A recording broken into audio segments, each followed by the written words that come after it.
بسم اللہ الرحمن الرحیم۔ السلام علیکم۔ وہ پیشے کے لحاظ سے ڈاکٹر تھا۔ پاکستان میں اس نے کروڑوں روپے کمائے تھے اور کمائی کے معاملے میں حلال حرام کی تمیز کبھی نہیں کی تھی۔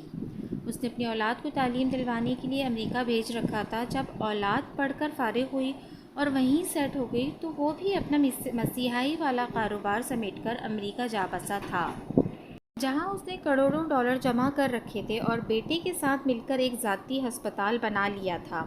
امریکہ جانے سے پہلے اس نے پاکستان میں ایک آخری ظلم کیا تھا اور آخری رشوت لی تھی، جس کے بعد وہ ملک چھوڑ کر چلا گیا اور پاکستان سے جاتے ہی اس کا مکافات عمل شروع ہو گیا تھا۔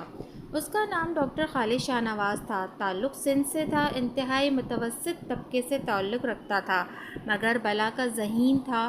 پڑھائی میں ہمیشہ پہلے نمبر پر رہا تھا اور یہی وجہ تھی کہ اس کو گورنمنٹ کی طرف سے میڈیکل کی تعلیم مفت دلوانے کے علاوہ ماہانہ وظیفے کا اعلان بھی کر دیا گیا تھا تاکہ اس ملک کی خدمت کر سکے۔ وقت گزرنے کے ساتھ ساتھ دوران تعلیم ہی اس نے مختلف پرائیویٹ ہسپتالوں میں بیٹھنا شروع کر دیا تھا، یہاں تک کہ تعلیم مکمل کرتے کرتے اسے نہ صرف کام کا تجربہ ہو گیا بلکہ وہ یہ بھی سمجھ چکا تھا کہ بنا مریض کا احساس کیے انسانیت کے جذبے کو مار کر کیسے کمیشن کی خاطر علاج کے نام پر غریب لوگوں کو بغیر ضرورت ہے ادویات دینی ہے، یہاں تک اپنی کمیشن ہاتھ سے نہیں جانے دینی چاہیے، سامنے والے انسان کی جان کیوں نہ چلی جائے۔ یہ سب کچھ سیکھ کر بجائے سدھرنے کے تعلیم مکمل ہوتے ہی ڈاکٹر صاحب نے پرائیویٹ اسپتال میں بیٹھ کر حلال حرام کی تفریق کے بنا ہی پیسہ کمانا شروع کر دیا تھا اور ساتھ گورنمنٹ ملازمت کی تلاش جاری رکھی تھی، جو اسے جلد ہی مل گئی تھی، اور گورنمنٹ کی ملازمت ملتے ہی اس نے دولت میں دن دگنا رات چگنا اضافہ ہونے لگا تھا۔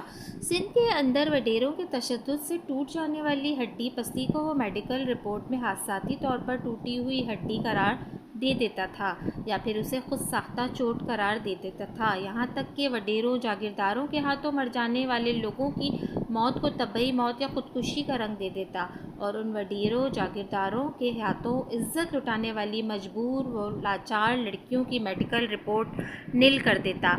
اس سب کے بدلے وہ لاکھوں روپے وصول کرتا تھا۔ یہی وجہ تھی کہ ملازمت کے محض 5 سال بعد ہی وہ کروڑ پتی بن گیا تھا۔ بعد ازاں جب حرام کی کمائی پاکستان میں سنبھال کر رکھنا اسے مشکل لگنے لگا تو اس نے اپنی دولت امریکہ منتقل کرنا شروع کر دی اور مستقبل بعید میں خود بھی وہیں جا کر اپنا مسکن بنانے کا فیصلہ کر لیا۔ اسے یقین تھا کہ وہ اپنی ملازمت پوری کرے گا کیونکہ وہ ہمیشہ ظالموں کے ساتھ کھڑا ہوا تھا اور انہی کو سپورٹ کی تھی۔ اس نے شادی بھی ایک جاگیردار کی بیٹی سے کی تھی تاکہ سیاسی طور پر مضبوط رہے اور ملازمت میں کوئی خلل نہ آئے۔ 2 بچوں کے بعد اس نے اپنی بیوی بچوں کو امریکہ بھیج دیا اور خود پاکستان میں اپنے ہسپتال بنا لیے، جو اس ملک کا سب سے منافع بخش کاروبار ہے۔ یہاں سے حلال حرام کما کر امریکہ بھیجتا رہا، جہاں اس کی اولاد اس پیسے پر پرورش پاتی رہی۔ اس کے پاس آخری کیس ایک لڑکی کا آیا تھا جو یتیم تھی، اس کا باپ حاری تھا اور وڈیرے کا تشدد سہتے سہتے مر گیا تھا۔ بعد ازاں وڈیرے نے اس یتیم لڑکی کو ڈرا دھمکا کر نکاح کر لیا تھا اور جب اپنی ہوس مٹا چکا، دل اس غریب مزدور کی بیٹی سے اکتا چکا تو اس نے لڑکی کو زہر دے کر مارنے کی کوشش کی تھی، مگر نہ جانے کیسی لڑکی کی ماں موقع پر پہنچ گئی اور مجبوراً اسے لڑکی کی والدہ کے ساتھ لڑکی کو لے کر ہسپتال جانا پڑا۔ ہسپتال پہنچ کر لڑکی نے اپنی والدہ کو سب کچھ بتا دیا تھا کہ کس طرح اس کے شوہر نے اسے زہر دے کر مارنے کی کوشش کی ہے۔ لڑکی کے بتانے کے بعد اس کی والدہ نے ہسپتال میں ہی دہائی دینا شروع کر دی تھی۔ جب لڑکی کے شوہر نے حالات بگڑتے دیکھے تو ڈاکٹر خالد شاہ نواز کو کہا، اگر کسی طرح لڑکی مر جائے اور یہ ثابت نہ ہو کہ اسے زہر دیا گیا ہے تو میں تمہیں منہ مانگی رقم دوں گا۔ یوں ہی ڈاکٹر صاحب نے آخری بار منہ اور جیب بھر کر رشوت وصول کی اور لڑکی کی موت کو خودکشی قرار دے کر کیس کو قانونی چارہ جوئی سے پہلے ہی ختم کر دیا۔ لڑکی کی والدہ کے شور مچانے ڈاکٹر صاحب نے اپنے گارڈز کو حکم دیا اور درندے نما گارڈز بنا صنفی امتیاز جانے عورت کو تھپڑ اور بندوق کے بٹ مارتے ہوئے اسپتال سے باہر پھینک آئے۔